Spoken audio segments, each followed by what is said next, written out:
ये है दिल्ली दर्पण। नमस्कार, मैं हूं आपके साथ प्रियंका आनंद और आप देख रहे हैं दिल्ली दर्पण टीवी। जैन समाज के दर्द हैं कि आज राजनीतिक दल उनकी अपेक्षा कर रहे हैं, इस हद तक कि आज देश की संसद में जैन समाज का एक भी प्रतिनिधि नहीं है। जैन समाज के प्रमुख लोगों ने अपना ये दर्द नई दिल्ली में आयोजित मंगल मिलन समारोह में व्यक्त किया। इस समारोह में समाज के उद्योगपति, बड़े बड़े अधिकारी, डॉक्टर, जज और समाज के क्षेत्र से जुड़े सभी लोग मौजूद थे। क्यों है जैन समाज राजनीति में इतने पीछे और क्या है उनका मकसद, इस पर भी चर्चा हुई। देखिए ये रिपोर्ट।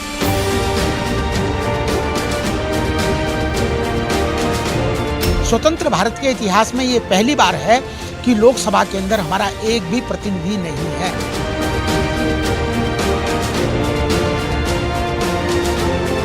जैन समाज की संख्या इतनी नहीं है कि वो राजनीति को संख्या के बलबूते पर प्रभावित कर सके। तो पहले संख्या कम और फिर उसका डिवाइडेशन, इसकी वजह से हमारी संख्या और कम दिखाई देने लगी है।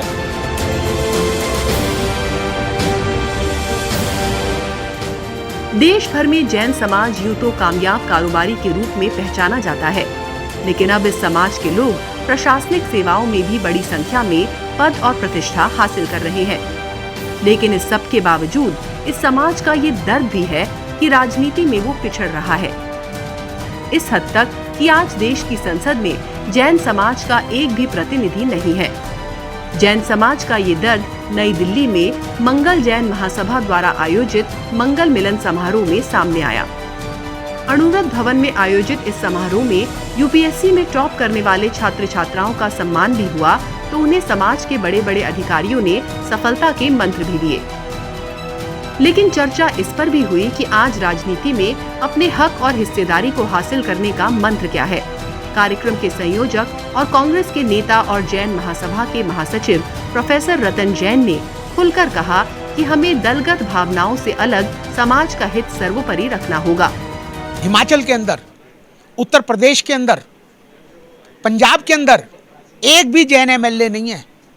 क्या ये आश्चर्य की बात नहीं है कि इतने आज जितनी गौशालाएं चल रही हैं उसमें 80% गौशालाएं जैन समाज चला रहा है, लेकिन जब योग्यता को प्राथमिकता देने की बात हो तो उसको पिछली उस पर खड़ा कर देते हैं। दूसरी बात, जब टिकट मिली है तो जैन जीत कर भी आया है। ऐसा भी नहीं है कि जैन को टिकट दिया और वो हार कर ही आए हैं। उनका जीत प्रतिशत भी बहुत अच्छा रहा। हमारी संस्कृति अलग है, हमारे तीर्थ अलग हैं, हमारे शास्त्र अलग हैं, हमारी मान्यताएं अलग हैं, हमारी जीवन शैली अलग है। तो उन सब चीज़ों को देखते हुए हम माइनॉरिटी में हैं। हमारे हितों के प्रोटेक्शन को करने के लिए कोई आदमी ऐसा होना चाहिए लोकसभा के अंदर जो हमारी बात कह सके सरकार के सामने।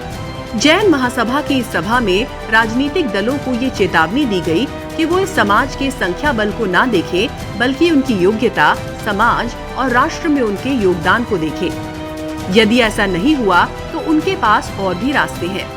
क्या है वो रास्ते, इस पर दिल्ली दर्पण टीवी ने भी प्रमुख लोगों से बात की।